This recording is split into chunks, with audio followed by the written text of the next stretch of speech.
सर्व लहानू भक्तांना सप्रेम जयगुरु. आपण सिरलज तालुका मोर्शी जिल्हा अमरावती या गावात आहोत आणि या गावातील सर्वात ज्येष्ठ आणि श्रेष्ठ भक्त स्वर्गीय जानरावजी पांडे यांचे चिरंजीव दोघेही बंधू चिरंजीव आपल्यासोबत आहेत आणि दोन बंधू आपल्यासोबत आता लहानूजी बाबांचे जे काही त्यांच्या जीवन प्रवासामध्ये आलेले अनुभव आहे, त्यांच्या वडिलांच्या आठवणी, त्यांच्या वडिलांचा भक्ती मार्ग वगैरे ते सांगणार आहे. दादा जय गुरु. दोघांनाही सप्रेम जय गुरु. तर सर्वात आधी तुमचं नाव सांगा. रघुनंदन जानराव पांडे. दादा तुमचं सांगा. रामानंदन जानराव पांडे. तर तुम्हाला संत लहानूजी बाबांचा भक्ती मार्ग कसा गवसला आणि या भक्ती मार्गाला कसे लागले या बाबतीत सांगा. वडिलांपासून. आमच्या आई वडिलांपासून आम्हाला भक्ती मार्ग लागलेला आहे. हो, तुमचे वडील भक्त होते. हां, त्यांचं नाव सांगा. जानरावजी गणेशराव पांडे. हो, तर तुमच्या वडिलांनी काही तुम्हाला प्रसंग सांगितलेले असतील तर ते प्रसंग सांगा किंवा तुमच्या जीवन प्रवासात आलेले अनुभव सांगा. प्रसंग आम्हाला कोणताच सांगितला नाही. बरं, आम्ही ऐकलंही नाही. बरं, पण तुम्ही भक्ती मार्गाला आहात मात्र बाबाजीच्या. तर तुम्हाला काही अनुभव आले का बाबाजीचे हे सांगा. आम्ही पाहिलेच नाही. बाबाजीला पाहिलं जरी नसन पण दैनंदिन जीवनामध्ये काय पूजा अर्चा कधी जात असता का? जात असतो. कोणत्या याला जात असता उत्सवाला?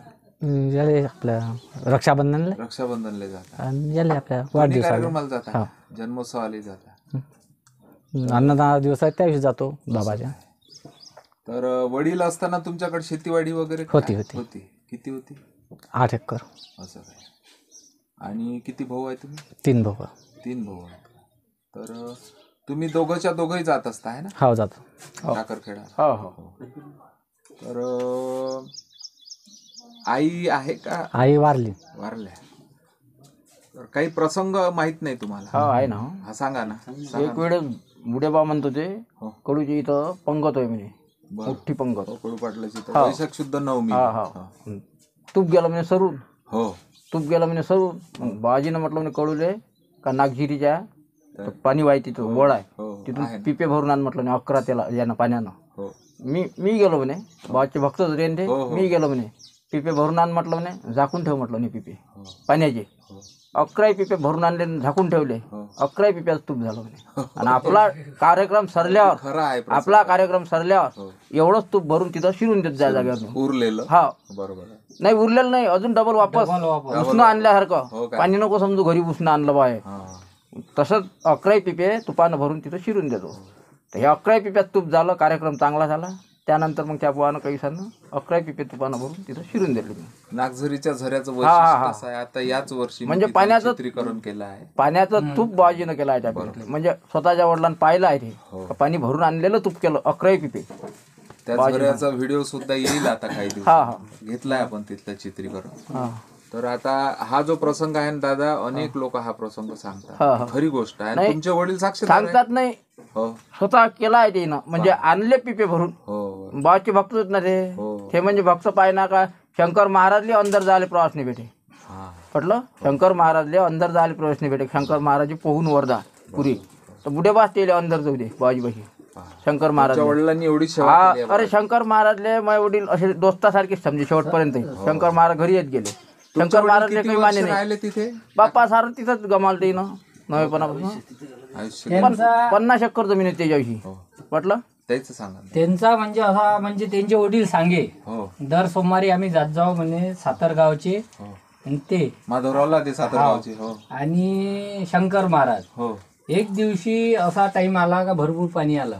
हे दोघं थांबले आणि शंकर महाराज नदीतून पोहून आले. पोहून आल्यावर येले 1 घंटा टाइम झाला. तर मग यांचे वडील सांगे लहानूजी महाराज म्हणे बाबा जे होतं ते त्यांना नेलं शंकरनं.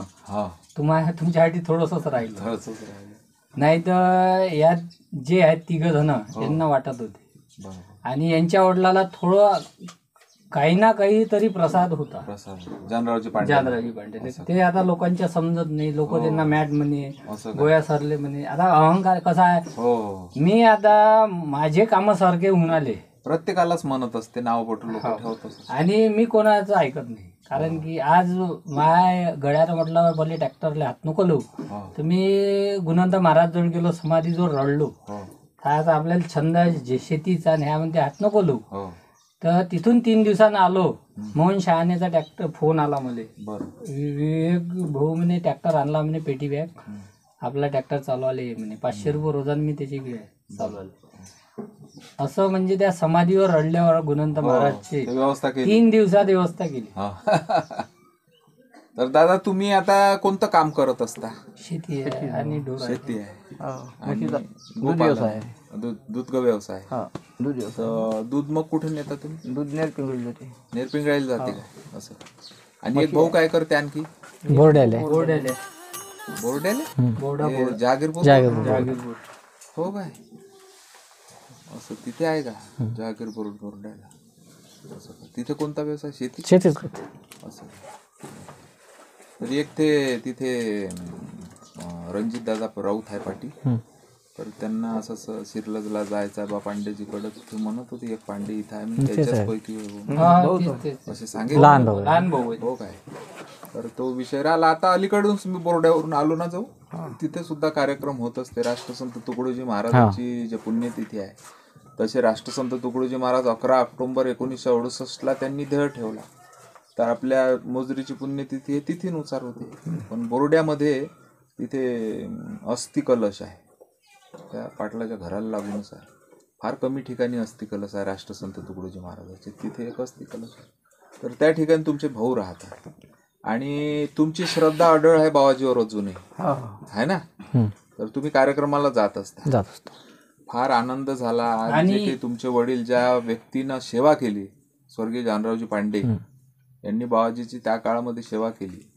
तर अलीकडेच एक टाकरखेडला या जन्मोत्सवामध्ये 2024ला ज्या व्यक्तींनी लहानोजी बाबांची सेवा केलेली आहे त्या व्यक्तींचा तिथे सत्कार झाला आणि जवळपास 118 ते 20 लोकांचा सत्कार झाला त्यावेळेस.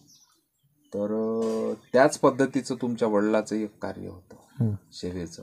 आमच्या वडिलाचं कार्य म्हणजे असंही होतं का बाबाजीले असं म्हणा घंटाभर का बापावर विश्वास नव्हता, बाबाजी विश्वास होता.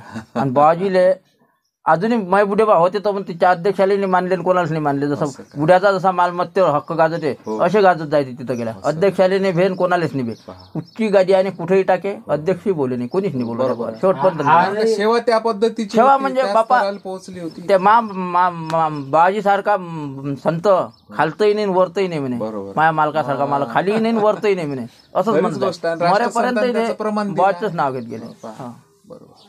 तर दादा आज तुम्ही जे काही अनुभव सांगितले याबद्दल मी तुमचा आभारी आहो. जय गुरु. समर्थ लहानोजी महाराज की जय. दादा, बाबाजीने ह्या तुमच्या वडिलांना दिलेल्या ज्या पादुका आहेत, या पादुकांबद्दल सांगा. पादुका ह्या गंगापुराच्या मंदिरापाशी वावरात दिल्या आहेत.